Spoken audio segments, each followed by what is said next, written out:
Hi guys, welcome to our channel Telugu audio stories with Maitri. నా ఛానల్ని ఎవరైనా ఫస్ట్ టైం చూస్తున్నట్టయితే తప్పకుండా లైక్ చేయండి, షేర్ చేయండి అండ్ సబ్స్క్రైబ్ చేసుకోండి. ఎన్నాళ్ళదో ఈ బంధము పార్ట్ 109. ఇక లేట్ చేయకుండా స్టోరీలోకి వెళ్ళిపోదాం.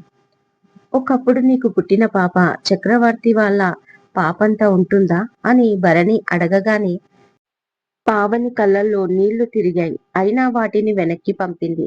ఇన్ని రోజులు ఏం చేశానో కానీ ఇప్పుడు మాత్రం వీడి మాటలు నేను భరించలేను అని మనసులో అనుకుంటూ మొన్నటికి 4 years కంప్లీట్ అయ్యాయి అంటుంది చాలా నార్మల్ గా.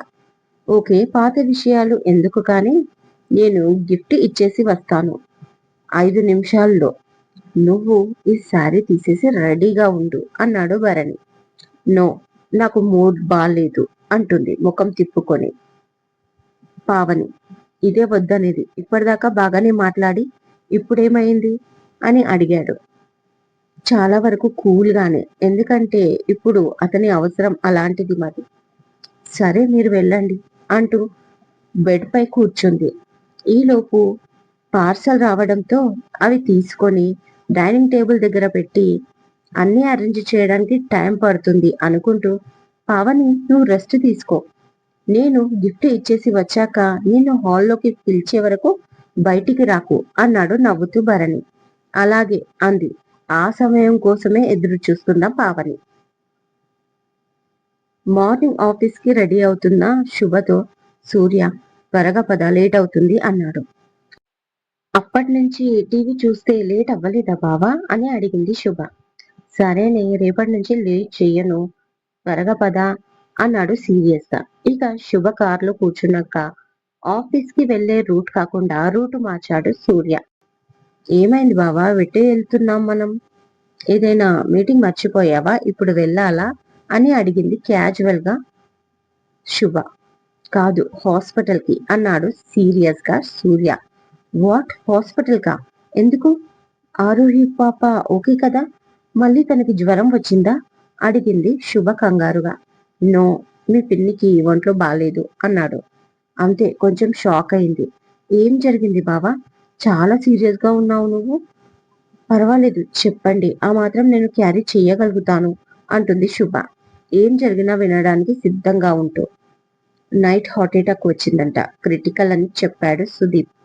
అనగానే అవునా, మరి నైట్ ఎందుకు చెప్పలేదు బావా అని అడిగింది. సుదీపే చెప్పలేదు, ఇందాక నువ్వు రెడీ అవుతుంటే కింద ఉన్నప్పుడు కాల్ వచ్చింది నాకు అని సూర్య అనగానే సీట్లో వెనక్కి వాలి కళ్ళు మూసుకుంది శుభ. ఆమెకి ఎలా రియాక్ట్ అవ్వాలో తెలియట్లేదు.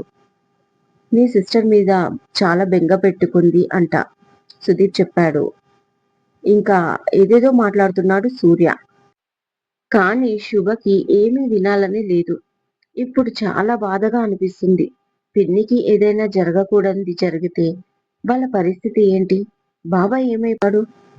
తను ఎంతో ఆశతో ప్రాణంగా పెంచుకున్న తన కూతురు తన దగ్గర లేదు. పైగా పిన్ని పరిస్థితి ఇలా. ఒకవేళ ఆమెకి ఏదైనా అయితే అని ఇలాంటి పిచ్చి పిచ్చి ఆలోచనలు వస్తున్నాయి శుభకి. మళ్ళీ అంతలోనే నో, బీ పాజిటివ్ శుభ, పిన్నికి ఏం కాదు, ఆమె బాగుంటుంది. అయినా అక్కడికి వెళ్తే కదా తను ఎలా ఉందో తెలిసేది, ఎందుకు చెడుగా ఆలోచించడం అని తనకు తానే చెప్పుకుంది మనసులో శుభ. హాస్పిటల్లోకి వెళ్లేసరికి ఆమెకి ఎంజియోగ్రామ్ కంప్లీట్ అయ్యి హార్ట్ లో 2 valves బ్లాకేజ్ అని తెలిసింది. స్టంట్ వేస్తున్నారు అని విచారంగా చెప్పాడు సుదీప్ సూర్యకి. చాలా బాధ అనిపించింది. దూరంగా సుబ్రహ్మణ్యం గిరిధర్తో మాట్లాడుతూ తల దించుకొని ఏదో దీర్ఘంగా ఆలోచిస్తున్నట్లు కనిపించింది. ఒక నిమిషం శుభ కళ్ళల్లో నీళ్లు తిరిగాయి ఆయన్ని అలా చూస్తే. ప్రాణంలా పెంచుకున్న కూతురు అలా వెళ్ళిపోయింది. ఇప్పుడు ఈమెకి ఏదైనా అయితే ఆయన పరిస్థితి ఏంటి? ఈ వయసులో ఎలా తట్టుకుంటాడు? దేవుడా, పిన్నికి ఏం కాకుండా చూడు, వాళ్ళు సంతోషంగా లేకున్నా పర్వాలేదు, హెల్దీగా మాత్రం ఉండేలా చూడు అనుకుంటూ ఆయన దగ్గరికి వెళ్ళి నీల్స్ పై కూర్చొని, బాబాయ్ మీరు కంగారు పడకండి, పిన్నికి ఏమీ కాదు అంటుంది శుభ ఆయన 2 చేతుల్ని గట్టిగా పట్టుకొని. అంతకంటే ఆమెకు ఏం చెప్పాలో తెలియట్లేదు. అలా చెప్తున్నప్పుడు కూడా ఆమె గొంతు బొంగురు పోయింది బాధతో. అది అర్థం చేసుకున్న సూర్య, అవును అంకుల్, ఇది పెద్ద విషయం కాదు. ఈ రోజుల్లో స్ట్రెంత్ అనేది కామన్ అయిపోయింది. చూడండి, ఈవినింగ్ వరకు మీతో యాక్టివ్గా మాట్లాడుతుంది ఆంటీ. నాకు తెలిసి టుమారో ఆమెని ఇంటికి కూడా పంపించేస్తారు అన్నాడు సూర్య ఆయనకి ధైర్యం చెప్తూ. అలాగే జరగాలని కోరుకుంటున్నా నాన్న అన్నాడు సుబ్రహ్మణ్యం చాలా నీరసంగా. 45 మినిట్స్ లోనే అన్నపూర్ణకి సర్జరీ కంప్లీట్ అయ్యి ఎమర్జెన్సీ వార్డులోకి తీసుకెళ్లారు.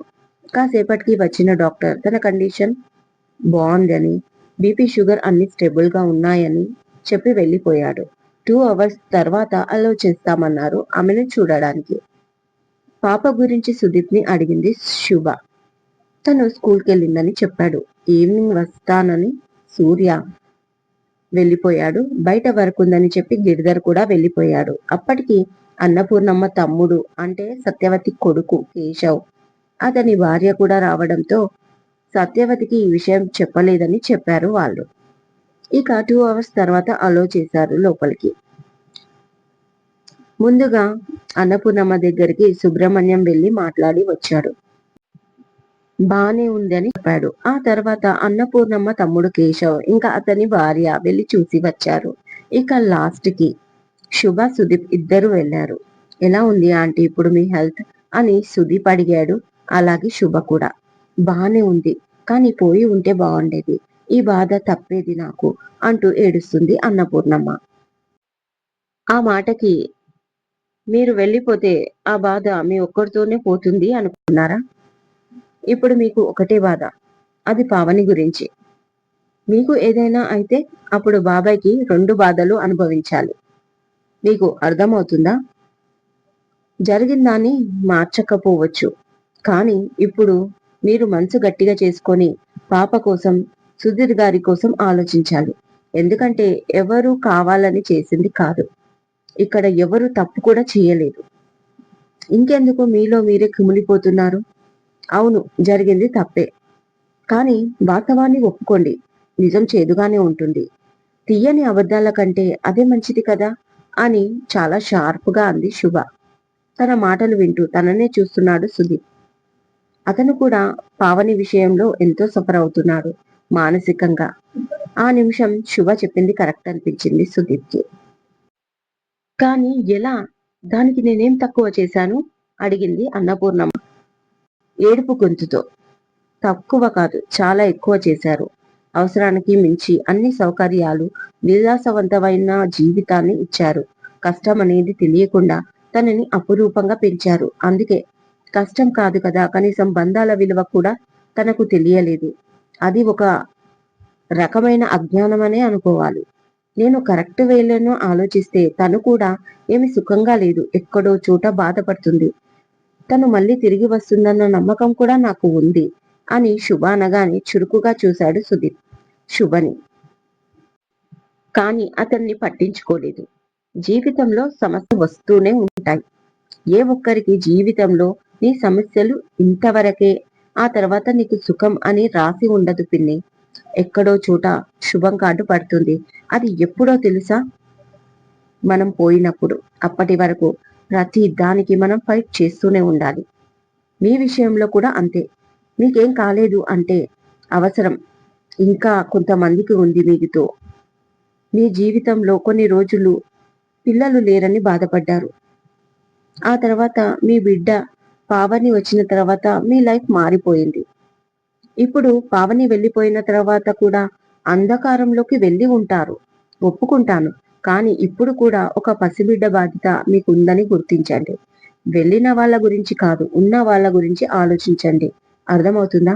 జీవితంలో మనకు ఒక తోడు ఉండాలి, ఉంటుంది అని అనుకుంటాం, కానీ ప్రతిసారి సాధ్యం కాదు. ఎలా అవుతుంది? ఇది జీవితం. ఒక ప్లానింగ్ తో ముందుకు వెళ్ళడానికి జీవితం అనేది ఒక ఇల్లు కాదు కదా. ఎలా ఉన్నా దాన్ని మనం స్వీకరించాల్సిందే. కొన్నిసార్లు కష్టం, కొన్నిసార్లు సుఖం, రెండింటిని సమానంగా తీసుకోవాలి. అది నేను చెప్పినంత సులువు కూడా కాదు, కొంచెం టైం పడుతుంది. కానీ ఎప్పటికీ గతాన్ని తలుచుకొని బాధపడుతూ గతంలోనే బతకలేం కదా. ఎప్పుడు మనతో ఉండే నీడ కూడా చీకట్లోకి వెళ్ళగానే మాయమైపోతుంది. దాన్ని బట్టి అర్థం చేసుకోవాలి మనం. అందుకే చెప్తున్నా, మీరు గుండెని రాయి చేసుకొని మీ బిడ్డ మిమ్మల్ని కాదని వెళ్ళిపోయినా మీ అల్లుడు మీకు విలువ ఇస్తున్నాడు, మీ బాగోగులు చూసుకుంటున్నాడు. కాబట్టి పోయిన దాని గురించి కాదు, ఉన్నదాన్ని చూసి సంతోషపడండి. అతని బిడ్డకి కూడా మీ అవసరం ఉంది కాబట్టి అది మాత్రమే గుర్తించండి. జరిగిపోయిన దాని గురించి దిగులు పడి ఇలా మీరు హెల్త్ పాడు చేసుకోకండి. ఫైనల్లీ చెప్పేది ఒకటే, ఎవరికి ఎవరున్నా, ఎవరు తోడు లేకున్నా మీ తోడు మాత్రం బాబాయ్కి అవసరం. అదొక్కటి గుర్తుంచుకుంటే చాలు అంటుంది శుభ. అప్పటి వరకు శుభ మాట్లాడిన ప్రతి మాటకి షాక్కి గురైన సుదీప్ ఆమె మాట్లాడిన ప్రతి మాటలో నిజం ఉందని కూడా గ్రహించాడు. ఒక రకంగా కొన్ని నిమిషాలలో తనకొక మోటివేషన్ స్పీచ్ ఇచ్చినట్లుగా తన బ్రెయిన్ కి చాలా రిలీఫ్ గా అనిపించింది. కొన్నిసార్లు మనం మన ఫీలింగ్స్ ని చెప్పడానికి మాటలు రావు, కానీ తను మాత్రం టకటకా చెప్పేసింది. నా ఫీలింగ్స్ చదువుతున్నట్లుగా అనిపించింది. ఇంత మెచ్యూరిటీ ఏంటి ఈ అమ్మాయికి? అసలు జీవితం ఎంత చూసిందని ఇంత మనసుల్ని అంచనా వేస్తుంది. ఎన్నోసార్లు తను ఆంటీ అంకుల్ కి ఇలాగే ధైర్యం చెప్పాలి అనుకున్నాడు, కానీ మాటలలో ఎలా చెప్పాలో అతనికి అర్థం కాలేదు. కొంచెం టైంలోనే ఆమెకు అర్థమయ్యేలా చెప్పేసింది ప్రస్తుతం తమున్న సిచ్యువేషన్ ని.